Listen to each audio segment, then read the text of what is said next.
Hello everyone, this is Atin Handuja, founder and CEO of Legal Foxes. Hope you all are safe. Today we have our session on the topic aviation law and we have Ms. Apurva Saxena here. She is advocate and legal consultant practicing before various courts of Delhi, Delhi High Court and Supreme Court of India. She has also been appointed as amicus curiae by Honorable Delhi High Court and Honorable NCDRC. At present, she is associated with AUA Legal LLP. She also runs an aviation law blog called Sky Advo. Welcome to the session, ma'am. Thank you, Atin. Thank you for having me here and for the kind introduction. I'm also thankful to everyone who has taken out time for this session. Should I start, Atin? Yeah, ma'am. I'm just sharing the PPT. You can start with it. Right. As you share, I'd like to share that aviation law by far is the most intriguing subject that I've come across through the years of my practice. And I have seen a lot of people are very curious about aviation law. They want to understand what major players are there in this sector and how are they governed, what all regulatory authorities are there to govern these particular players. So, and it gives me immense pleasure to shed some light on the basic aspects of aviation law today. Now, before I commence the session, I'd like to put it all to you that I will be taking in questions at the end of the session. And if at all somebody is missed out, they may reach out to me through my email address, which I will be mentioning at the end of the session. Now, we have the PPT here, and without any further ado, we should get started with this. Atin, can I have page number 2 of the presentation? These are the contents. This is going to give you a brief idea of all the topics that I will be dealing with and in the order that is given in here. I believe a little bit of history is always important to understand what governs a sector, what did we have at the very nascent stage of a sector, and how far have we come in developing the resources. After the history, I think, can you please go back to page number 2? I am just touching in all the subjects and then we'll go in detail with each topic. So to give you a fair understanding of the sector, I will also be touching on the major players of the sector, the performance, drivers of growth. And once we have some understanding of the sector, we will be able to understand better the governance structure of the sector. And I guess after going through the policy, the legislations, and the governmental schemes in the sector, we'll be in a position to ascertain how is the sector really doing under the COVID-19 crisis. So I guess I'll start with a little bit of history first. Slide number 3, Atin, please. Yes, so these are the major historical events that have taken place. The story started in the year 1928 when the first airport in India was established. This airport was established at Juhu, Mumbai, and was known as Juhu Aerodrome. At this particular point of time, there were 2 more airports which were being established. One of them was at Calcutta, the other one was at Ahmedabad. Because these areas were of prime commercial importance, the airport's establishment started off from these particular locations. So after we had an infrastructure, what was required was operations on this infrastructure, and it was shortly after 1928 in 1932, Mr. Ratan Tata had come up with Tata Airlines. He was the first person who established licensed air carrier in India, which went by the name of Tata Airlines. It is this Tata airline that later on came to be known as Air India, and that's how we got our national carrier. So what had happened is that sometime around 1946, Tata Airlines was listed, and the government had acquired a fair share in the airlines. And as a result of restructuring of the airlines, this name was changed from Tata Airlines to Air India. So now that we have airport, we had airlines, what was required was a piece of legislation that shall govern the aircraft operation. It was very important that these flying machines are regulated in such a manner that the sky space is secure. And for this reason, we had the passage of Aircrafts Act 1934. The main objective of the Aircrafts Act was to provide for better control over the aircraft and provide for better regulation over the use, manufacture, possession of aircrafts. It was a prime piece of legislation. There were previously also there were a lot of legislation that were there, but why I've specifically mentioned Aircraft Act is because this was the first time that this act in one single particular legislation had dealt with various components. It also absorbed a lot of legislation which were dealing with security issues, but they were specific to some extent. All of this was combined in the Aircraft Act 1934, and that's how it has become prime legislation. This act is still in force. It has, of course, undergone a lot of amendments to suit the needs of time. But in fact, it's been deliberating right now. In the year 2020, there were deliberations that a complete overhaul of this act was considered. It hasn't been finalized yet, but this is what the deliberations are going on right now. Now, after the legislation, sometime in 1947, what was happening was the government had divided its function into various ministries. And that's how Ministry of Civil Aviation was established. The Ministry of Civil Aviation was a nodal agency, one prime agency that will take care of regulation of the aviation sector in India and for development of the aviation sector in India. This was the only ministry that was responsible for it. Now, it is important to understand the Ministry of Civil Aviation only is concerned with civil aviation itself. Why I'm mentioning it specifically here is something that I'm going to deal with in the second slide. So, after the Ministry of Civil Aviation was established, it was realized that the sector had huge potential. What was required was to capitalize on this potential.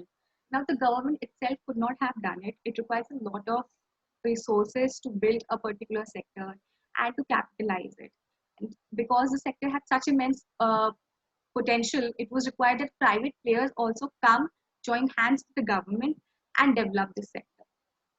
With the advent of liberalization, the doors of civil aviation sector was open to private entities to come participate in development of the sector, own certain operations, perform them, and get commercial returns out of it. So that's where the commercialization of the sector began sometime around in 90s, and the rest is history then. Okay, we can now move on to the next page. It is important to understand before we move ahead that the aviation sector in India is governed into two subcategories. One of them is civil aviation sector. Now, the civil aviation sector it is basically involved the commercial aspect of the aviation sector. So commercial operations come under civil aviation sector, and also the private operations, they also come under the civil aviation sector. The second sector is the defense aviation sector, also known as the military aviation sector. The prime function of the defense aviation sector is to ensure that the airspace in India is a secure airspace, and this is done with the help of the Indian Air Force along with the Ministry of Defense. The Ministry of Defense, they formulate policies so that the Indian Air Force is able to perform their function in a more efficient manner and in a manner that is at par with time. So that's a bit of defense aviation sector. From this point onwards, we will only be focusing on the civil aviation sector because that is what is happening. This is the most active sector right now. So now we can move on to the major players in the civil aviation sector. Can we, yeah, I think can we have, yes, thank you. So the civil aviation sector in India has 5 major players, which forms the ecosystem of the sector. These are, of course, the airport airlines. I don't need to go further into that. Also, fun fact that the airports in India, the total number of airports in India is around 486. This also includes airstrips. Then we have airlines. We all know 5 major airlines which are currently operating in India. These are Air India, SpiceJet. We have Go Air. We have, can anyone name other 2? If at all participation is required at this end. Anyways, I will just fill into that. We have SpiceJet, we have Air India, we have, what other we have, sorry, Go Air, and we have Vistara. And if, I think I have not missed out Indigo. So these all are the 5 airlines in India which are active right now. Then the third category is the consumers. Now consumers include passengers, people who avail air transport services for their travel, and also people who avail air transport services for delivery of products. So these are all the consumers. Then we have governing institutions. I will be dealing in detail about what all governing institutions are there in the aviation sector. These are basically required so that there is a proper legal structure for this sector and that the various players function within the particular guidelines framed in it. So this is a requirement for governing institution, and that's how they're very important players in the sector. And then we have ancillary service providers. So ancillary service providers are all those service agents which ensure that the performance of the various players in the sector and the the performance of operations are all done smoothly. So we have ground handlers who handle loading, unloading of luggage and everything. Then we have cargo operators whose prime responsibility is the cargo. And then we have manufacturers who create equipment that is required for air travel. So that's a bit about the major players in the sector.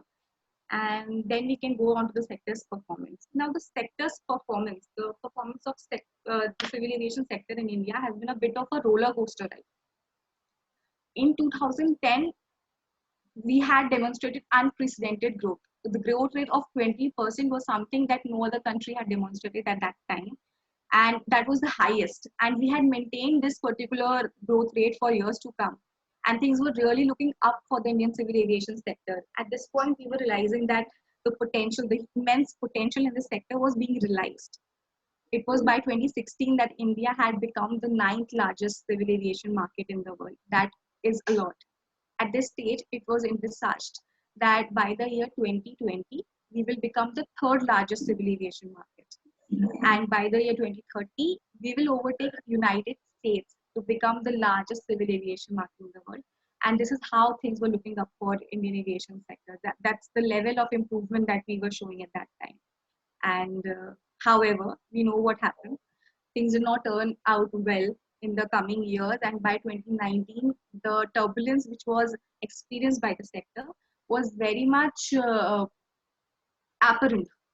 The airlines could not sustain their function. Many airlines had gone bankrupt.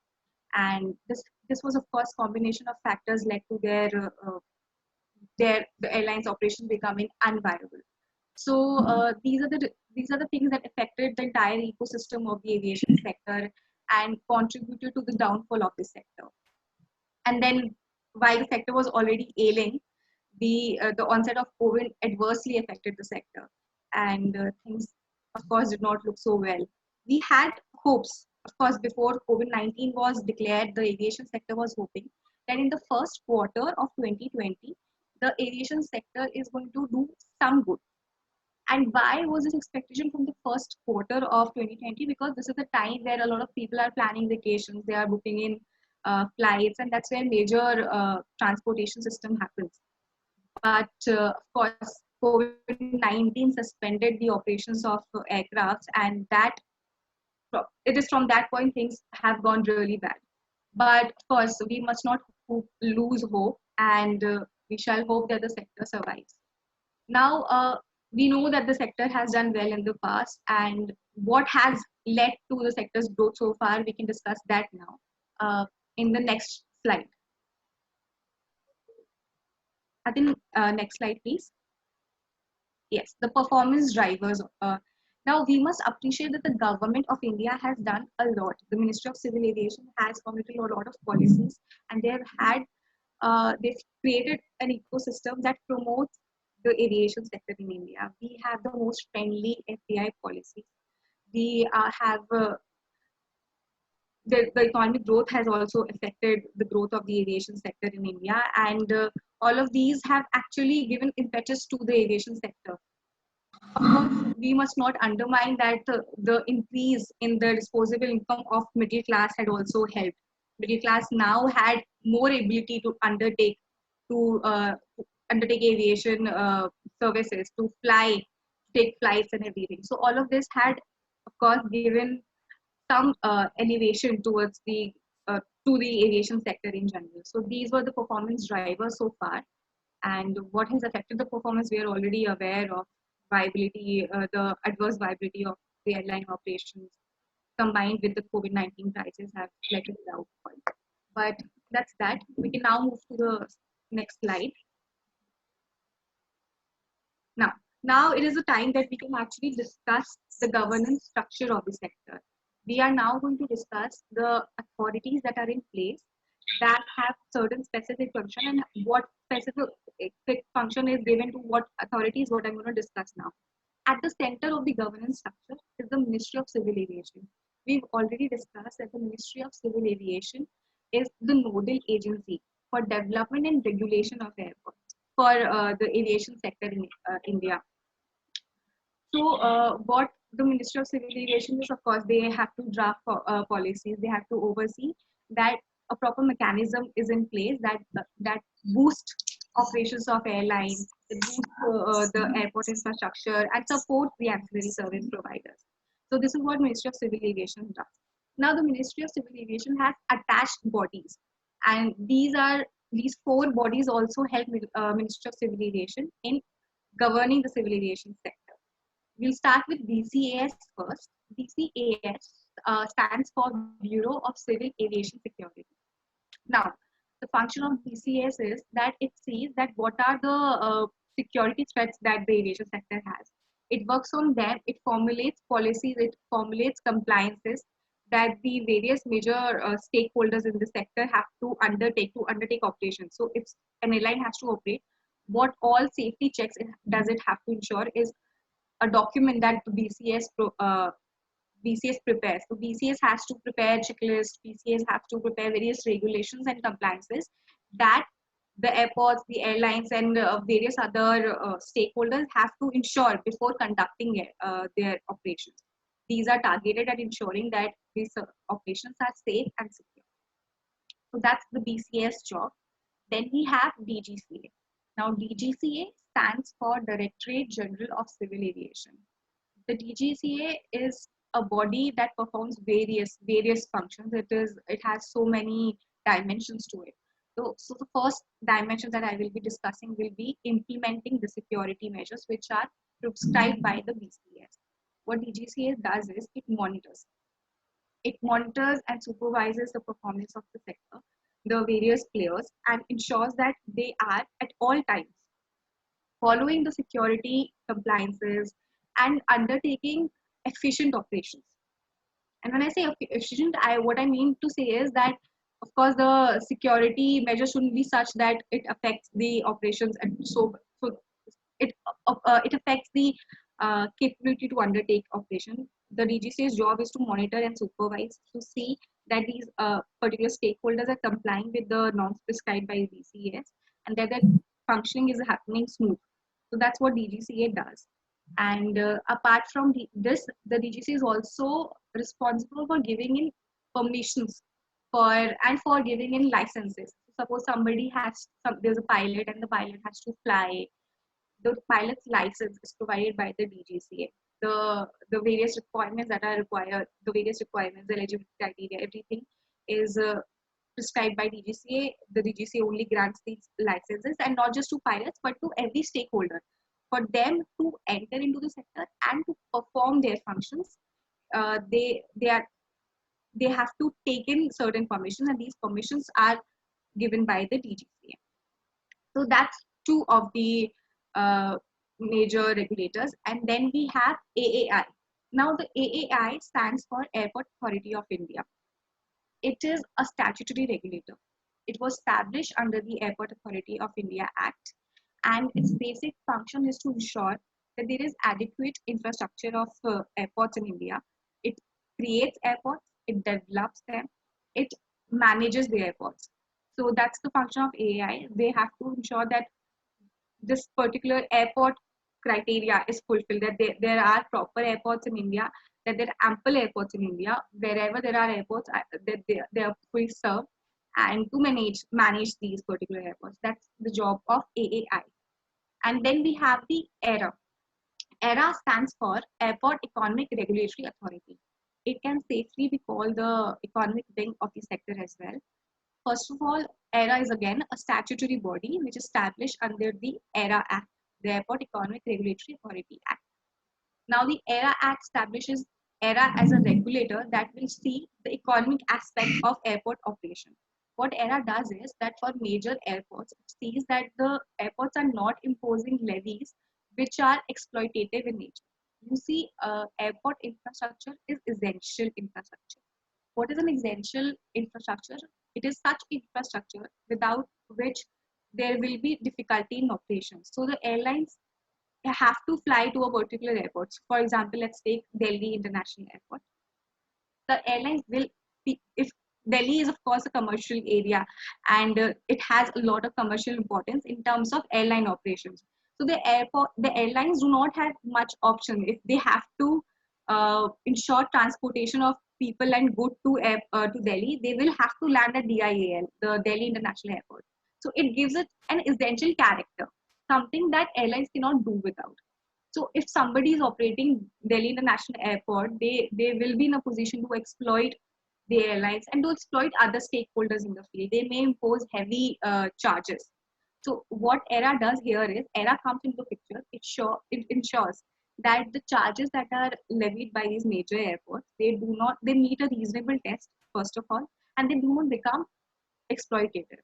So that's the function of ERA. It handles the economic aspect of airport functioning. It does it for the major airports. Now the principal legislations. There are of course many legislation which are governing the aviation sector right now. These are the major legislation. We have the Aircraft Act, which is supplemented by the aircraft rules. We've already discussed the Aircraft Act is basically aimed at ensuring that there is proper provisions for manufacture, use, possession of aircraft, and to ensure that their functions are secure, and that the dealings with the airports is also done in a phased manner. Then we have the Carriage by Aircraft Act. Carriage by Aircraft Act, the by Air Act is basically an act that implements the provisions of Warsaw Convention.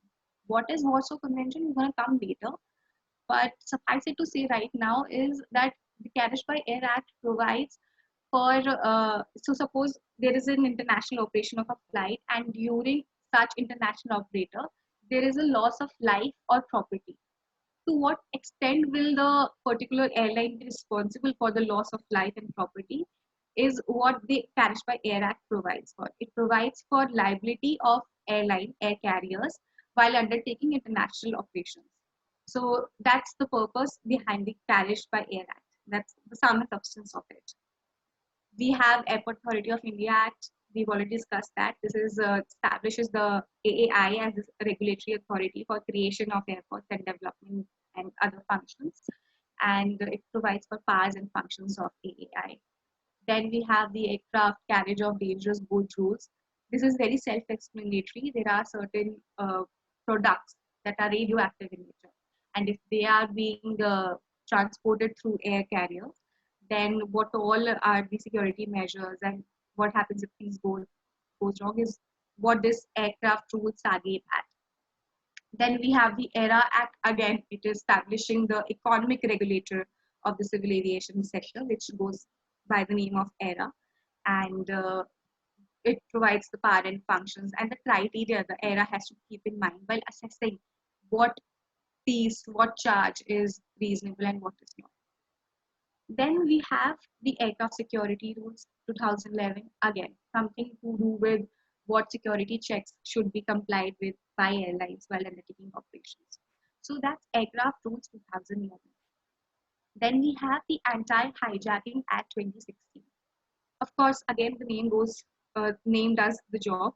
It is basically providing for the hijacking activities. What are the penalty for it? The penalty, of course, is life imprisonment along with fine.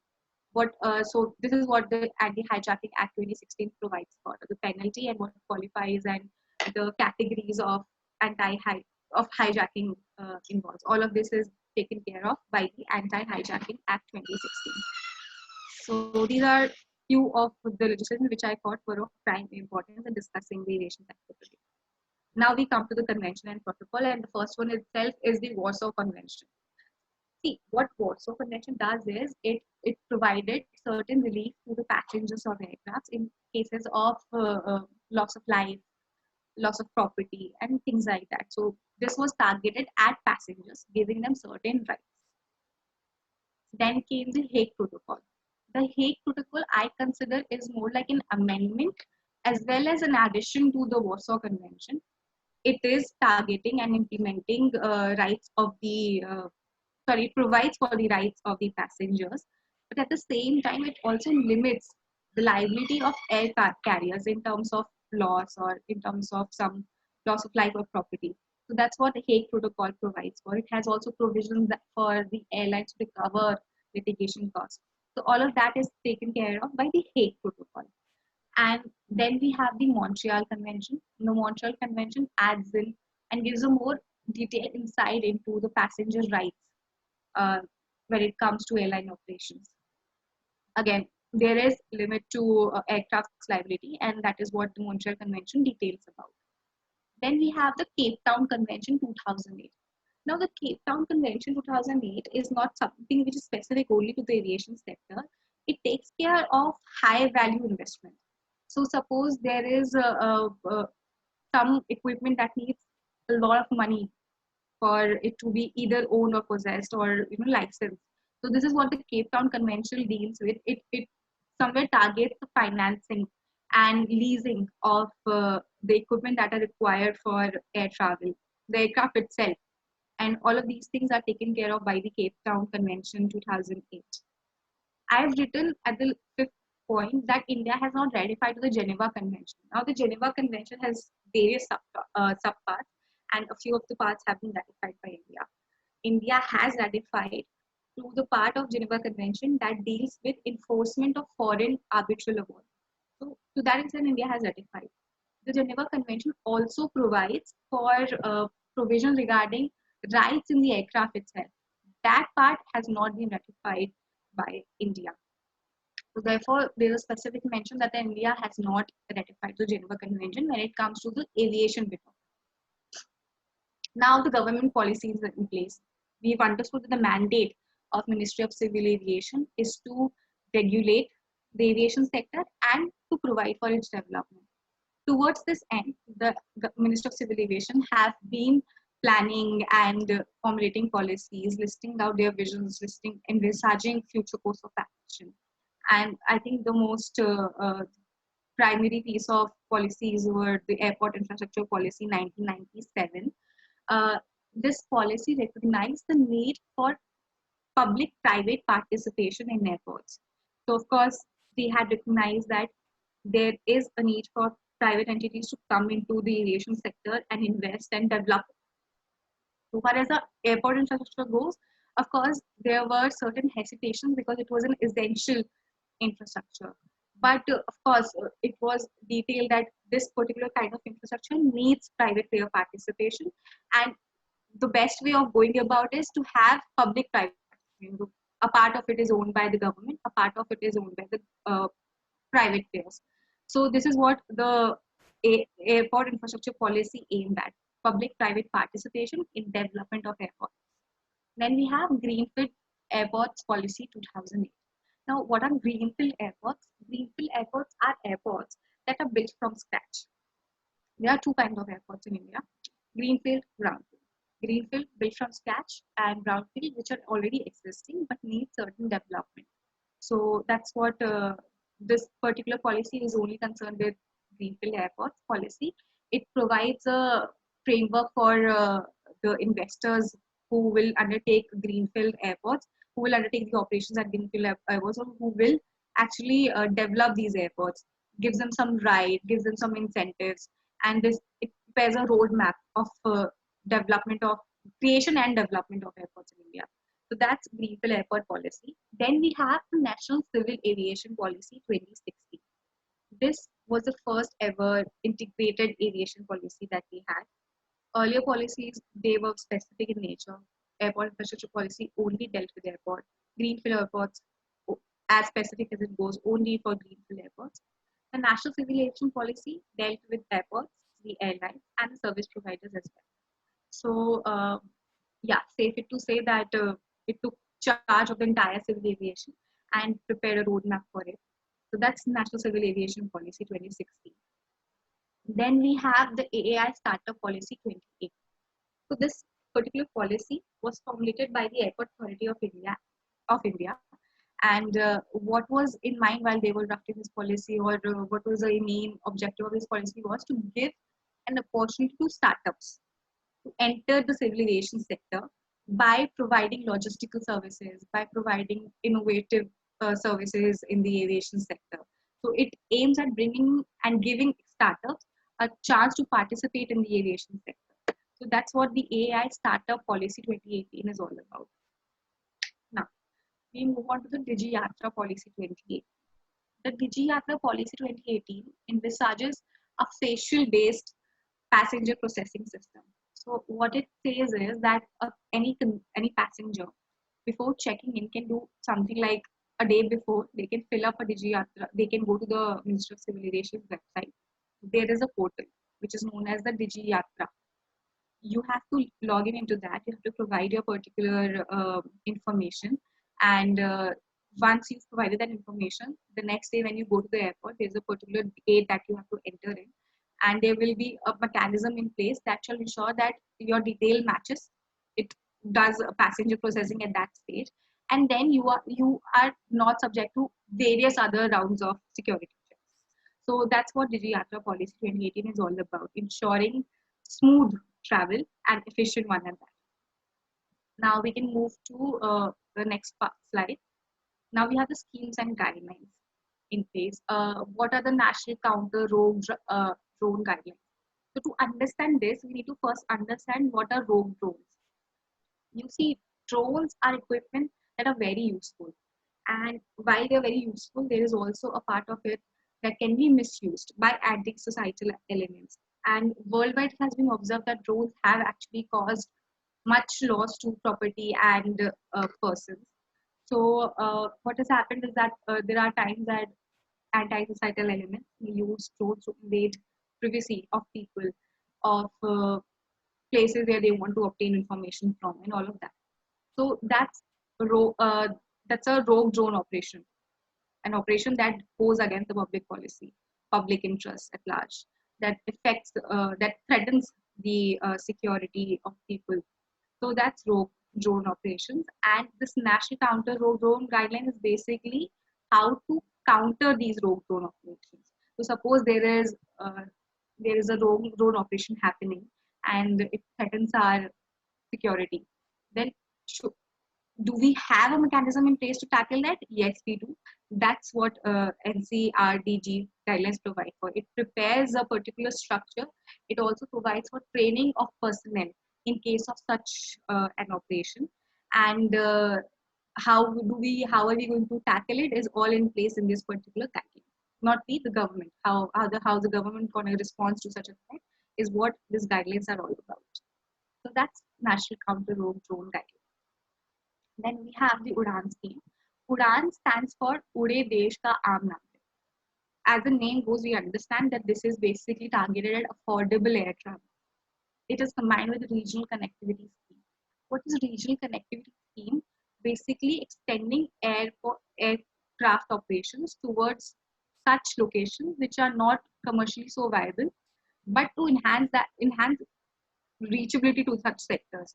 So suppose there are certain areas which the airlines are not really operating in those areas because they're not as commercially viable. But of course, we have to, the government has to ensure that the flight reaches the various corners of India and that there is proper connectivity. So this particular scheme is targeted at that. Then we have route dispersal guidelines. So RCS and RDG, they both go together. So of course, the government wants to enhance connectivity to various. I'm sorry to interrupt, ma'am. Yes. Can we please move to second link?